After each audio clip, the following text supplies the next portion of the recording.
നമസ്കാരം.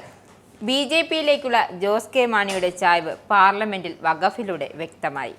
വഖഫ് ഭേദഗതി ബില്ലിൽ Kerala Congress M chairman Jose K Mani MP. രാജ്യസഭയിൽ അനുകൂലിച്ചത് പുതുതായി കൊണ്ടുവന്ന 2 വകുപ്പുകളെയാണ്.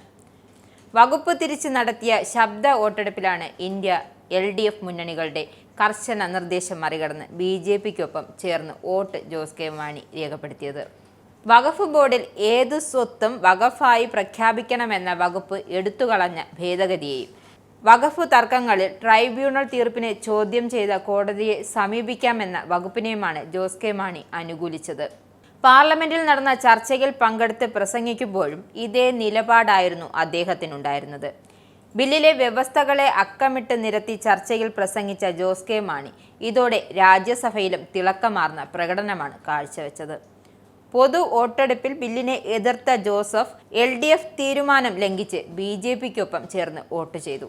ബില്ലിൽ മുന്നണിയിലെ MPമാരെല്ലാം പൂർണ്ണമായും ബില്ലിനെ എതിർത്തപ്പോഴാണ് ജോസ് കെ മാണി വേറിട്ട നിലപാട് സ്വീകരിച്ചത്.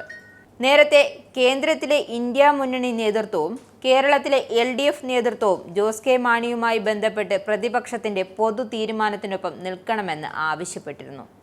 എന്നാൽ കേരള കോൺഗ്രസ് എമ്മിന് ബില്ലിന്റെ കാര്യത്തിൽ വേറിട്ട നിലപാടാണ് ഉള്ളതെന്നും ബില്ലിനെ അപ്പാടെ എതിർക്കാൻ കഴിയില്ലെന്നും അദ്ദേഹം നേതാക്കളെ അറിയിച്ചു. ഡൽഹിയിൽ CPM പ്രതിനിധി ജോൺ ബ്രിട്ടാസ് MPയും CPM നിർദ്ദേശപ്രകാരം ജോസ് കെ മാണിയുമായി ചർച്ച നടത്തിയിരുന്നു. എന്നാൽ ജോസ് കെ മാണി വഴങ്ങിയില്ല. ജോസ് കെ മാണി മുന്നണിയുടെ പ്രഖ്യാപിത നിലപാടിനെതിരെ ബി.ജെ.പിക്കൊപ്പം ചേർന്ന് വോട്ട് രേഖപ്പെടുത്തിയതിൽ LDF CPM നേതൃത്വങ്ങൾ ഇതുവരെയും ഔദ്യോഗിക പ്രതികരണം നൽകിയിട്ടില്ല. വഖഫ് ബില്ലിൽ ചർച്ചയിലും വോട്ടെടുപ്പിലും മുന്നണിയുടെ MPമാരെല്ലാം നിർബന്ധിതമായി പങ്കെടുത്ത് ബില്ലിനെ എതിർക്കണമെന്ന പൊതു നിർദ്ദേശമായിരുന്നു LDF നൽകിയത്. CPM MPമാർക്ക് പാർട്ടി കോൺഗ്രസിൽ നിന്നും അവധി നൽകിയാണ് വഖഫ് ചർച്ചയിൽ പങ്കെടുക്കാൻ നിർദ്ദേശം നൽകിയത്. എന്നാൽ KCBCയും CBCIയും ബില്ലിനെ അനുകൂലിക്കുമെന്ന നിർദ്ദേശം മുന്നോട്ട് വെച്ചതോടെയാണ് ജോസ് കെ മാണിയും ബില്ലിലെ 2 വ്യവസ്ഥകൾക്ക് അനുകൂലമായി വോട്ട് രേഖപ്പെടുത്തേണ്ടി വന്നതെന്നാണ് LDF വിലയിരുത്തുന്നത്. അതേസമയം മുന്നണി നിലപാടിന് വിരുദ്ധമായ തീരുമാനം കൈക്കൊണ്ടതിൽ LDFൽ അമർഷമുണ്ട്. എന്നാൽ കൃത്യമായി ആലോചിച്ചെടുത്ത നിലപാടാണെന്നും മുനമ്പത്തിന് നീതി കിട്ടണമെന്നും ജോസ് കെ മാണി വിശദീകരണമായി പറയുന്നു. നിങ്ങൾക്കും ആനന്ദ മീഡിയയുടെ പ്രേക്ഷകരിൽ ഒരാളാകണ്ടേ? യൂറോപ്പിലും US-ലും ആഫ്രിക്കയിലും അടക്കം പ്രവാസികൾ ഉള്ളയിടങ്ങളിലൊക്കെ ജനപ്രിയ ചാനലുമായി ആനന്ദ് മീഡിയ ഒപ്പമുണ്ട്. ഏഷ്യാനെറ്റ് ഫ്ലവേഴ്സ് അടക്കം നിങ്ങളുടെ വിരൽത്തുമ്പിലെത്തും. ആദ്യം റോക്കു ബോക്സ് സ്വന്തമാക്കുക.